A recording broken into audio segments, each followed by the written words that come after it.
दोस्तों यहाँ पर एक और बड़ी खबर देखने को मिल रही है। बेसिक में अगर हम बात करें तो समूह घ के खाली पदों की जो है वो जानकारी मांगी गई है। ये समूह घ आखिर क्या है और किस किस, अगर हम बात करें बेसिक में, तो बेसिक में कौन कौन सा ऐसे में विभाग जो है वो शामिल होगा। चूँकि आपको पता है बेसिक मतलब बेसिक शिक्षा विभाग की ही बात की जा रही है, 1 to 5 की कहीं ना कहीं प्राइमरी शिक्षा को लेकर के बात की जा रही है। लेकिन यहाँ पर उसी को हम जो है डिटेल में लेकर के बात करेंगे, साथ में समूह घ देखेंगे कि आखिर क्या है। यहाँ पर अगर हम बात करें तो शासन ने बेसिक शिक्षा परिषद की ओर से चल रहे प्राथमिक, उच्च प्राथमिक व कंपोजिट विद्यालयों में समूह घ के स्वीकृत पदों के सापेक्ष कार्यरत व खाली पदों की जानकारी जो है वो मांगी है।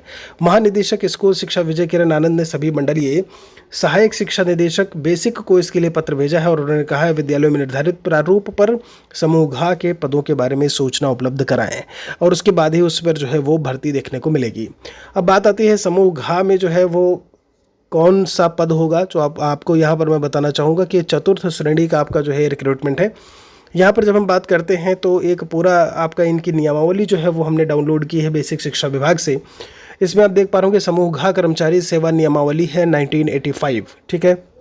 संक्षिप्त नाम में क्या कुछ इसे कहा जाए तो समूह घ कर्मचारी सेवा नियमावली 1985 ये सब बोला हुआ है।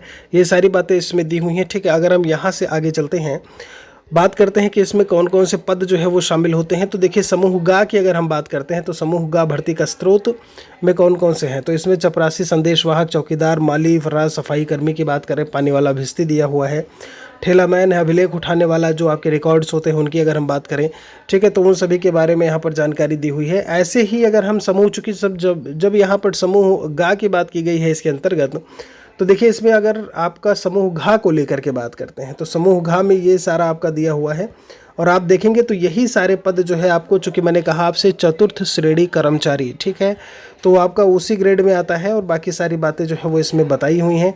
तो फिलहाल के लिए आपके जानने में कोई अगर है तो आप उनको सचेत करके रखिएगा कि ये आपका 4th ग्रेड का, आप लोगों के जानने में बहुत सारे लोग होंगे ऐसे में, तो 4th ग्रेड का ये जो है आपका जो रिक्रूटमेंट है वो होने वाला है। बाकी यहाँ पर नियमावली में बहुत सारी बातें इसमें लिखी हुई हैं। 8 पेज, 8 दूनी 16 पेज का था, मैंने अलग अलग इसी को कंबाइन कर दिया है, ठीक है। इसी में सारी बातें जो है वो बताई गई हैं। तो आपको समझ में आ गया होगा फिलहाल के लिए कि समूह घ का क्या मतलब है। मिलते हैं एक और वीडियो में आपसे जल्दी ही। बहुत बहुत शुक्रिया आप सभी का।